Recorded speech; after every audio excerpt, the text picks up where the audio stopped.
The house once owned by Shirley Temple stood in a quiet, unassuming part of Santa Monica, where the ocean breeze mixed with the hum of the city. To anyone who didn't know the history, it was just another beautiful, aging estate. But for those who had the curiosity to look deeper, the history of the house, especially its first owner, was impossible to ignore.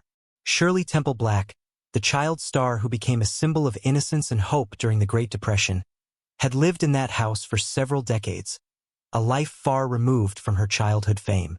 By the time she passed away in 2014, the house was no longer the glamorous set where she once played dress-up. It was a retreat, a sanctuary, a place to escape from the world that had been so good to her and, at times, so harsh.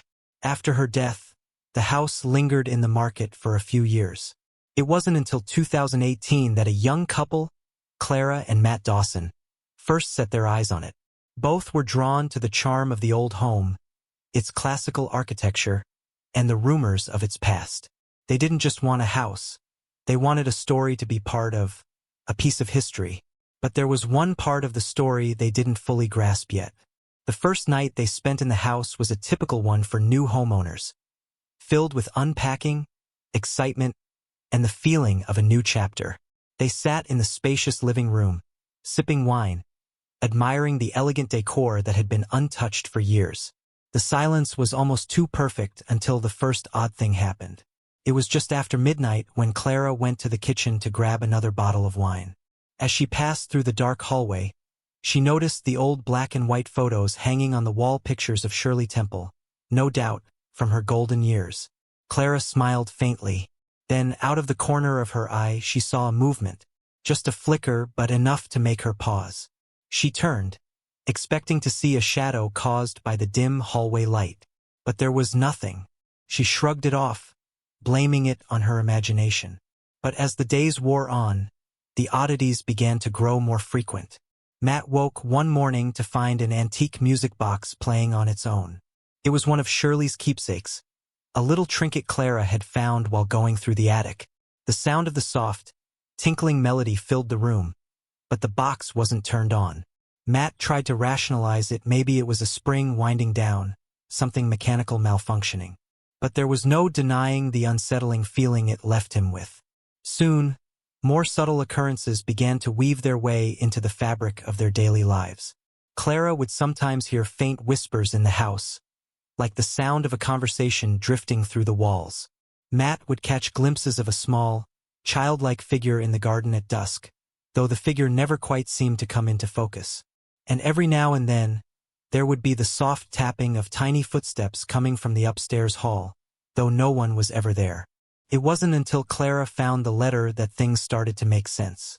Hidden behind a loose floorboard in the living room, the letter was an old note, yellowed with age, written in Shirley's elegant hand. It wasn't long, just a few sentences, but it revealed something chilling. "I'm not alone here anymore. Sometimes I wish I were." The rest of the note was a ramble, written in a hurried scrawl, almost like a confession. It was clear that Shirley had lived in the house with her memories and, perhaps, her regrets. Clara and Matt couldn't ignore it anymore. They sought out the stories, the rumors, anything that might explain the strange happenings. As they dug deeper, they learned that the house had a reputation. It was said that Shirley had become reclusive in her final years, spending much of her time in the house alone. Visitors would rarely see her. She was always a whisper, a shadow in the grand home, a relic of the past. But the whispers weren't just about Shirley. Over time, some claimed that her spirit remained in the house, lingering in the corners, watching, waiting. It wasn't violent, at least not in the way most would imagine a haunting. But the presence of something someone felt real. It was like Shirley's innocence, her childlike spirit, was trapped there, forever tied to the house she had loved and lived in. As weeks turned into months, Clara and Matt started to feel it. They began to understand that the house wasn't just a home, it was a vessel, one that carried more than just memories. Shirley's legacy, her joy, and her sorrow seemed to fill the rooms. There were times, especially late at night, when they would both sit on the old couch in the living room, listening to the sounds of the house settling. And in those moments, they swore they could hear her voice, soft and wistful, asking, "Are you happy?" The Dawsons never quite found peace in the house. The strange occurrences never fully stopped, and they slowly came to realize that the house wasn't just haunted, it was alive with the echoes of a legend who had shaped the world in ways they could never truly comprehend. Every room, every hallway, seemed to carry a whisper of Shirley Temple, trapped in the past but still watching, still longing, still wondering if she'd ever truly left. They stayed, of course. The house had become a part of them, just as it had once been a part of her. And as they would often say to anyone who visited, "You don't just live in this house. You're a guest in a story that's much bigger than all of us." Don't forget to subscribe and like if you liked this story. The days blurred together in that old house, each morning and night melding into the next as Clara and Matt became more deeply entwined with its history, its atmosphere, and the presence that never seemed to leave them. The house was both a sanctuary and a labyrinth, its grand hallways, sprawling rooms, and antique furniture holding memories they couldn't escape. It was as if the walls themselves were soaked in the echoes of a past that refused to fade. Each corner of the house whispered to them in its own way. The ceilings, towering and ornate, groaned and creaked, as if trying to speak, to tell stories that had long been buried. The windows, framed by thick curtains that had been drawn for years, let in just enough light to cast long shadows on the hardwood floors, shadows that seemed to linger, stretching far longer than they should. On mornings when the fog rolled in from the ocean, the house felt even more distant from the world outside, as if it were suspended in time, caught somewhere between the past and the present. One night, after a particularly long day of unpacking more boxes and sorting through the final remnants of Shirley Temple's personal belongings, Clara found herself wandering the house late in the evening. It was around 3 in the morning when she made her way down the narrow hallway to the attic stairs. The door to the attic had always been locked, but for some reason, on that night, Clara had the strange urge to open it. The key she had found in the old chest of drawers near the back door seemed to call to her, its brass surface worn smooth from years of use. It fit into the lock with a satisfying click, the sound echoing in the stillness of the house. The attic was nothing like Clara had expected. It wasn't the dusty, forgotten space she imagined, filled only with old trunks and forgotten treasures. Instead, it was a room filled with a sense of quiet reverence, as if it had been preserved for something important. The floorboards creaked beneath her feet, but the air was thick with the musty smell of paper and fabric, as though every item in the room had been frozen in time. Shelves lined the walls, filled with books, old ones, fragile with age. There were piles of letters, diaries, and framed photographs of Shirley Temple, many of which Clara had never seen before. Some of the photos were familiar. The iconic child star, beaming with her famous dimples, standing in front of sets she had worked on. But others were less known, more personal. Shirley dressed casually, smiling with friends, sometimes alone, sometimes with her family. These were moments that felt intimate, as though the world outside had no place in them. What struck Clara the most was a portrait, resting on an easel near the far corner. It was a painting of Shirley Temple, but it wasn't like any she had seen before. This version of Shirley looked older, her eyes shadowed, a wistful sadness clouding her expression. The colors were muted, dark, almost like the painting was reflecting a time when innocence had begun to slip away. Clara couldn't tear her eyes away from the image.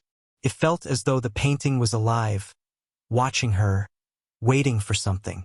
As she stood there, transfixed, she could almost feel Shirley's presence, a weight in the room that pressed against her chest. Suddenly, Clara heard a soft sound behind her, a tapping noise.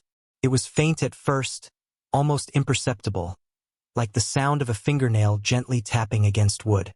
She turned quickly, her heart racing, but the attic was empty.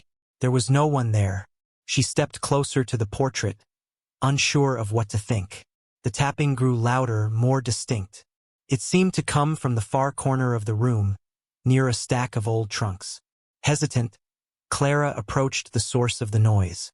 As she reached the corner, she froze.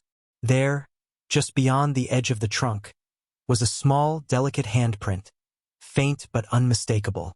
It was as if a child had placed their hand on the surface, pressing it into the dust, leaving a mark that had somehow been left behind in the years since the room had last been touched.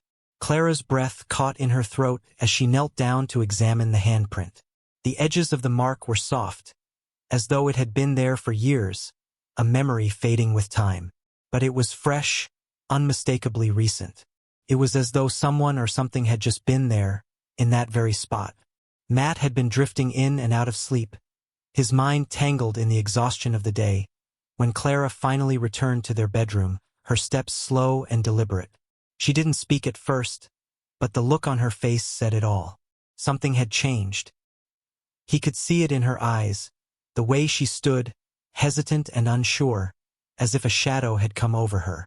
The air in the room had shifted, too, as though the house itself was holding its breath, waiting for her to speak. "What's wrong?" Matt asked, his voice gentle, though his concern was rising. Clara sat on the edge of the bed, still holding the key to the attic, the brass cool against her palm. "I don't know," she said slowly, almost as if testing the words before she let them fully escape. "I went up there to the attic, and I found something. Painting. And a handprint, a child's handprint. But it wasn't just dust, it was like it had been left just now." Matt frowned, shaking his head, unsure of what to make of her words. "Clara, maybe it's just an old mark, something left behind by whoever owned the house before. Before Shirley." Clara's gaze fell, her fingers clutching the edge of the blanket tightly. "No, it wasn't like that. I swear, Matt, it felt different. Like someone had just touched it." Her voice trailed off, and she glanced toward the door, as though expecting something or someone to be standing there. The silence between them deepened. In the stillness of the night, the house seemed to groan and shift around them, the walls creaking, the floorboards bending under the weight of time. Somewhere far away, but still inside the house, there was the faintest sound, the soft rustling of paper, the whisper of fabric moving against the wind. Matt didn't speak. He didn't need to. The weight of Clara's words hung heavily in the air, a question that neither of them could answer. Had the past truly left the house, or was it still here, lingering in the shadows? And if it was, what was it waiting for? For a long time, they both just sat there, listening to the sounds of the house, wondering if the walls were indeed telling them something they weren't ready to hear yet. The days became a blur of quiet tension, the subtle disturbances in the house growing in frequency, yet never crossing over into something overtly sinister. The handprint in the attic never left Clara's mind. Every time she passed by the stairs that led up to the attic, a shiver would run down her spine, as if the very air around her was thick with something unsaid. The house itself seemed to press in closer, its ancient bones creaking in ways that made Clara's skin crawl. There were nights when she would lay in bed, the sound of the house settling around her, and wonder if the walls were breathing. It wasn't just the handprint that gnawed at her. It was the strange, oppressive feeling that seemed to follow her through the rooms. Even in broad daylight, when the sunlight flooded the rooms, there was a chill in the air, an eerie, inexplicable cold that settled into the corners of the house. Matt, for his part, had grown more distant. He began to spend longer hours at the office, giving Clara more time alone in the house. She noticed his unease, but he never spoke of it.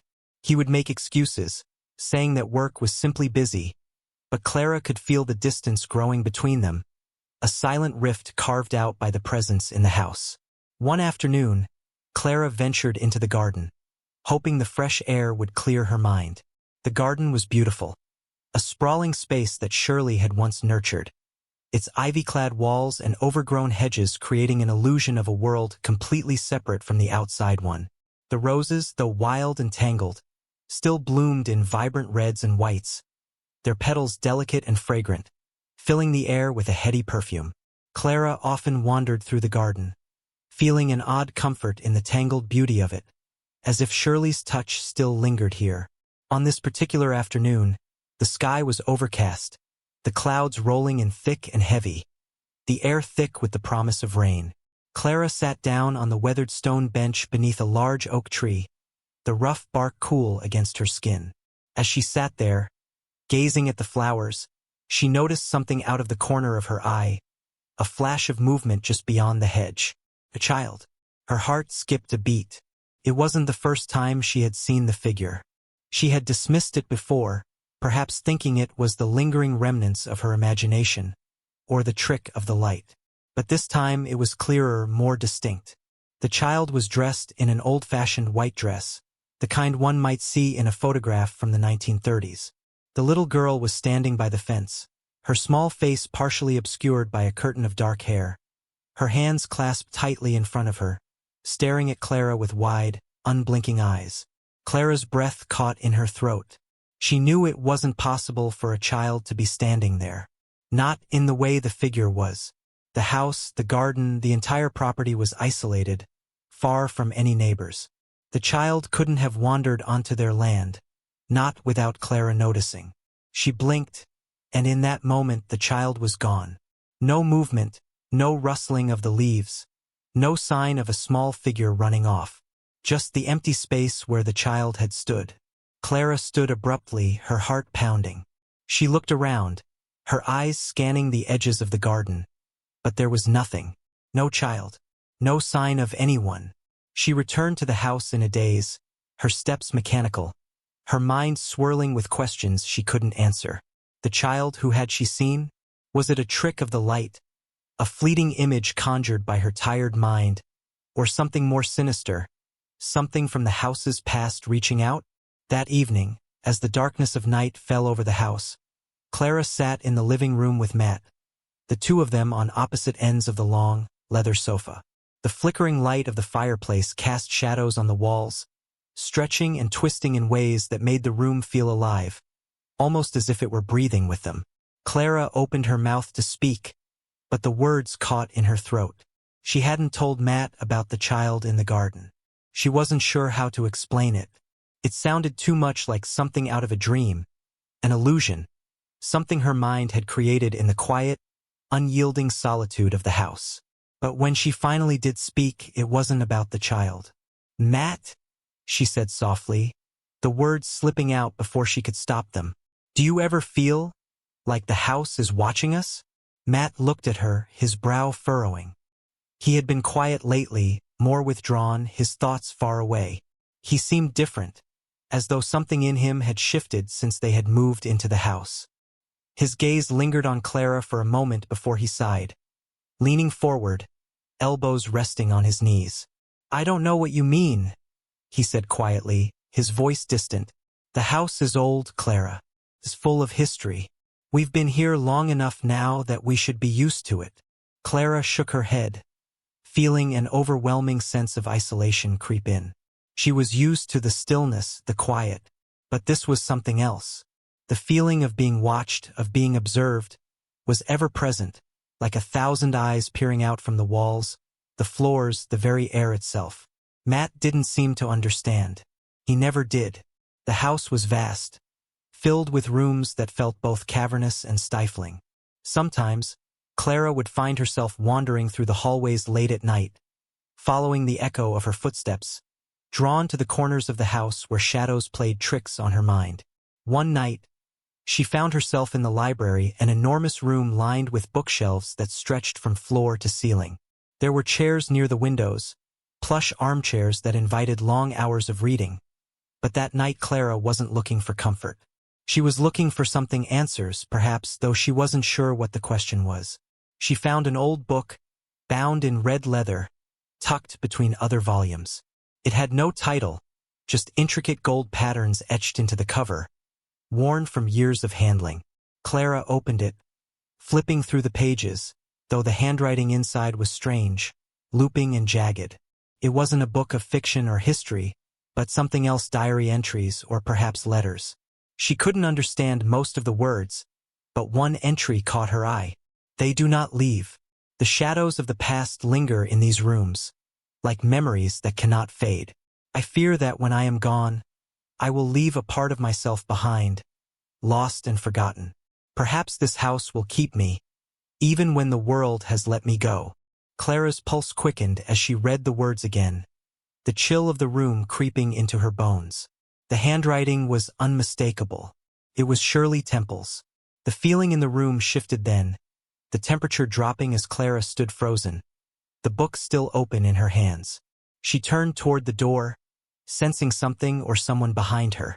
She wasn't alone anymore. She could feel it, the weight of the house pressing against her, as if it had come alive, the walls humming with an ancient, restless energy. There, in the doorway, stood the small figure again, the child in the white dress. Her wide, dark eyes met Clara's, and for the briefest moment, Clara could see something in them, something that wasn't innocent, something that carried the weight of all the years the house had stood, watching, waiting. The child didn't move, didn't speak. She simply stood there, a silent presence, before slowly fading into the shadows, leaving Clara alone once more with the feeling that, perhaps, she was never truly alone in that house. The days that followed were a blur for Clara. The house, with its heavy air and quiet, pervasive presence, felt more suffocating than ever. She could no longer deny it. There was something in the house, something that had always been there, hidden beneath the layers of time and memory. It wasn't a simple haunting. It was a legacy, a story that had never been fully told, one that Clara and Matt were now unwillingly a part of. The child's figure appeared more frequently, always at the edges of her vision, lingering in the shadows of the garden or at the top of the stairs. Clara could hear the faint rustling of dresses in the halls, the soft whispers that seemed to call her name. It wasn't just Shirley's presence anymore, it was something older, something intertwined with the house itself. Matt, despite his earlier skepticism, began to change as well. He was quieter, his eyes often distant, as if he too had begun to feel the weight of the house. They stopped talking about the strange occurrences, stopped acknowledging the growing unease that hung between them. They were both too afraid to speak the truth that the house wasn't just a home, but a prison for all the memories, all the regrets that had been left behind. One cold evening, the house seemed to hold its breath. Clara sat alone in the living room, the flames of the fireplace casting long, flickering shadows. As she stared into the fire, she felt a chill run down her spine, and the air around her thickened. There, in the reflection of the window, she saw the figure of Shirley Temple, standing just behind her, watching with those dark, soulful eyes. And then the child, her face now clearer than ever, appeared beside her, her small hand reaching out as though to touch Clara's shoulder. A warmth radiated from her, but it was a warmth that didn't feel comforting, it felt final. Clara knew then that the house had claimed them, not in the way of ghosts or spirits, but in the way of history. It was the house that remembered, that held on to its past, and no matter how hard they tried, Clara and Matt would never escape it. The past would always be there, watching, waiting, a part of the very walls. As the last of the fire burned out, the house grew still. There were no more whispers, no more shadows, just the silence that came when all the stories had been told, when the house had finally settled into the deep, unyielding quiet of its own past.